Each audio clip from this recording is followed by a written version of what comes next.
يا صباح الفل، صباح الهنا، صباحكم مشرق بنور الله.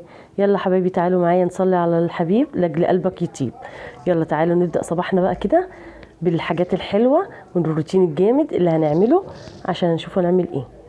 انا قلت بقى ايه او مفطر الاول كوبايه شاي حلوه كده وحته كيكه من اللي احنا عاملينها، طبعا اللي هو الجاتو شاتو اللي احنا عاملينه امبارح معاكم.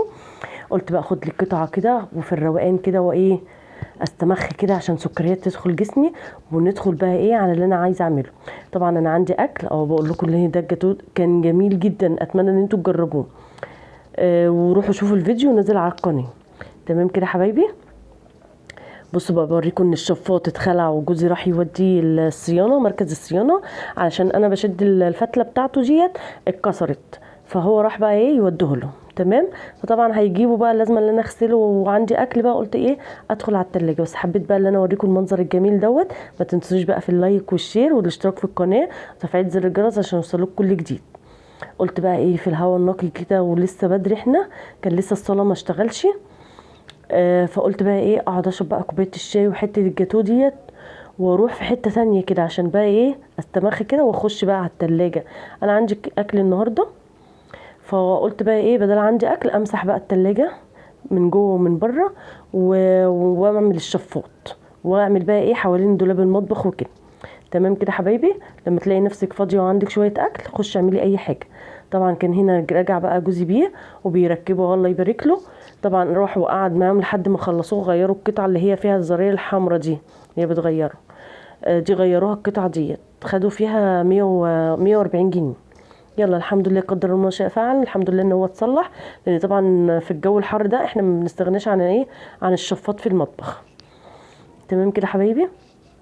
قلت بقى ايه اطلع بقى التلاجة افضيها وامسحها بقى. انا بمسحها باللي هو المخصص اصلا للميكروويف والتلاجة، مش عارفه اسمه ماستر ايه كده او ماستر حاجه زي كده. تمام. انا كنت شارياه ده من فتح الله ب 52 جنيه تقريبا، بس بيقعد معايا كتير. طبعا انا ما بغسلش التلاجة واطلع الادراج والكلام دوت الا كل ايه فتره. تمام. لان انا ايدي الحمد لله في التلاجة فنضيفه وزي الفل. هو بس ايه كل 15 يوم كده ولا كل اسبوع لما بلاقيها ايه فيها حاجه بقوم ماسكه الفوطه كده. بص لقيت ترمس بقى قلت اتسلى بيه. لما بلاقي فيها حاجه بقوم ايه بالفوطه كده واقوم مسحها ومنضفاها. هتخلي تلاجتك على طول زي الفل. يا ريت ان انت تعملي كده ايدك تبقى فيها على طول، ما تهمليش فيها وفي الاخر تروحي تكبي فيها ميه ومش عارفه ايه. لا يا بنات بلاش الحكايه ديت لان بتبوظ التلاجة، وما تقدرش تجيبي تلاجة. طبعا دلوقتي الاسعار غاليه انتوا عارفين، فربنا يعيننا ويعينكم امين يا رب العالمين. بصوا النور بتاع التلاجة مع الكاميرا عمال كل شويه يزغلل. فطبعا انا ايه فضيت نزلت الحاجه من على الرفوف وبدات ان انا ايه ارش وامسح ارش وامسح، ودخلت الحاجه تاني بقت زي الفل. بصوا بتلمع وبقت جميله جدا. كده بقى تقعدي عليها برضو ايه 10 15 يوم كده بالطريقه دي. لان انا عيالي برضو ما بيفتحوش التلاجة وبياخدوا فيها حاجات كتيره، انا اللي ايدي ايه فيها على طول، فبتلاقوني ان انا ايه مش بتتوسخ على طول يا حبايبي، بتبقى نظيفه وكده. فده بن اليمن كان جوزي لسه جايبه، واحنا كان عندنا بن فقلت ايه احفظه في التلاجة. قولوا لي كده في الكومنتات كده صح ولا ايه يا بنات. بس انا عملته قبل كده وكان كويس وبقى حلو، لان انتوا عارفين الجو حر وما ينفعش ان انا اسيبه بره. تمام كده. قلت بقى ايه اخد بقى التلاجة من بره كده برضو، مسحتها وخليتها زي الفل. وهخش برضو على الشفاط اغسله واخليه زي الفل، ودولاب المطبخ كله. يعني انا استغليت النهارده ان هو في عندي اكل وموريش اي حاجه طول النهار، فقلت لا اعمل بقى ايه المطبخ وكده. عملت التلاجة وناقص الميكروويف والادراج اللي هي هنا دي اللي تحت الميكروويف. الجنب ده كله انا عملته. بص بقى الشفاط قلت بقى انا استعملت الصراحه اللي هو الستريس دوت. طبعا برش عليه رشتين كده بينضف وبيبقى زي الفل. طبعا خدت حته سلكه وجبت الليفه اللي هي بتاعت التويلت اللي بغسل بيها ايه الحوض وكده، ما غسلتش بالليفه بتاعت المواعين. بدات بقى ايه ده كده انا هغسل المواعين الاول وبعدها كده هجيب الليفه التانية واغسل بيها الايه الشفاط. بص خليته يبرق وبقى زي الفل. مفيش احلى من النظافه يا بنات. لما انت ايدك تبقى في الحاجه كده فعلا بتيجي عليكي وقت بتبقي تعبانه ومش قادره، بس بتلاقي حاجتك نظيفه، مش المضطريه وغصب عنك اللي انت لازم تقومي وتعمليها، لا. فخلي ايدك في الحاجه كده والله هترتاحي بعد كده.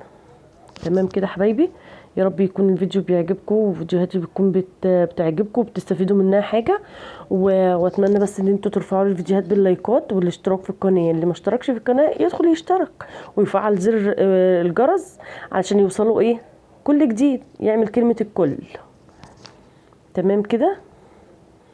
بصوا بقى الشفاط بتاعي دوت توشيبا، نوع حلو قوي، ولما جيت اشتريت نصحوني بيه يعني في المحل وكده قالوا لي كويس. بس انا الشبكه دي البيضه دي هي اللي بتبقى لخمه بصراحه بالنسبه لي يعني، فانا شويه بحطها وشويه بشيلها. فهو يعني بصراحه مش بياخد مني غسيل كتير يعني، عشان انا على طول بنزله، مش بسيبه ان هو يتراكم فيه الدهون والكلام دوت عشان انزله واغسله والكلام. لا لا لا، انا ممكن تكون كل شهر، كل 15 يوم، كل 20 يوم، كل شهر ونص، فاهميني؟ مش بقعده كتير، علشان انا لو قعدته كتير الدهون هتكتر فيه، وانتوا عارفين طبعا ان احنا الاكل والمطبخ وكده بيتراكم فيه الدهون كتيره، فهيبوظ. طب وليه؟ ما انا حافظ عليه، هنزله مش هخسر حاجه، والله ما خد مني وقت، خدش مني 10 دقايق ولا 5 دقايق، غسلته وبقى زي الفل، بقى جميل. بص بقى غسلته بقى بالسلكه، وبعد السلكه جبت الفرشه بقى عشان الفرشه ليها اسنان كده، فبتدخل بقى بين الحتت ديت، وخليته زي الفل. قومي بقى كده تنشطي، ولو عندك اكل ولا هتعملي اكله بسيطه قومي وخدي الشفاط اغسليه، خدي الجنب بتاع الشفاط اللي جنبه دوت، لا بمطبخ بقى او حيطه او كده، واعمليها، هتهون عليكي والله. اغسلي البوتاجاز. انا اصعب حاجه يا بنات بتبقى تقيله على قلبي هو غسيل العيون بتاعه البوتاجاز. مين بقى زي كده؟ اللي زي كده يكتب لي في الكومنتات. انا اغسل البوتاجاز بره وجوه كل حاجه، بس العيون بتاعته دي والحمالات بتوعه دول بيطهقوني الصراحه.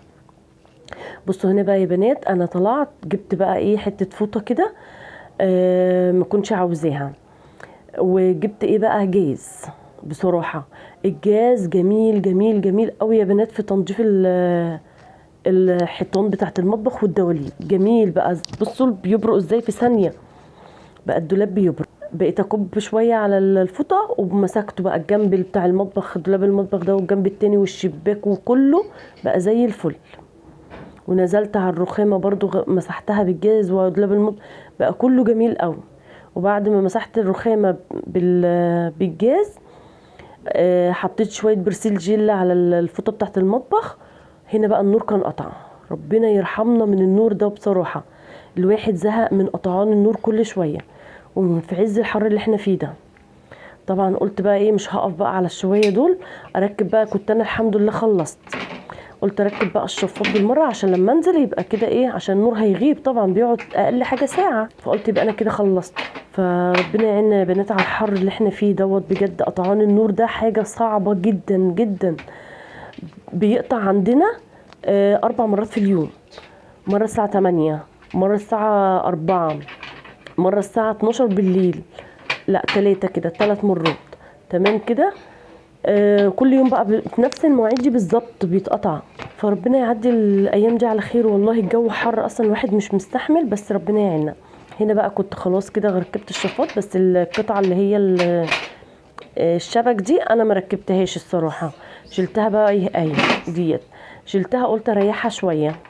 بحبه كده اكتر وبحس ان هو بيشفط اكتر. ما تنسونيش بقى يا بنات في اللايك والشير والاشتراك في القناه.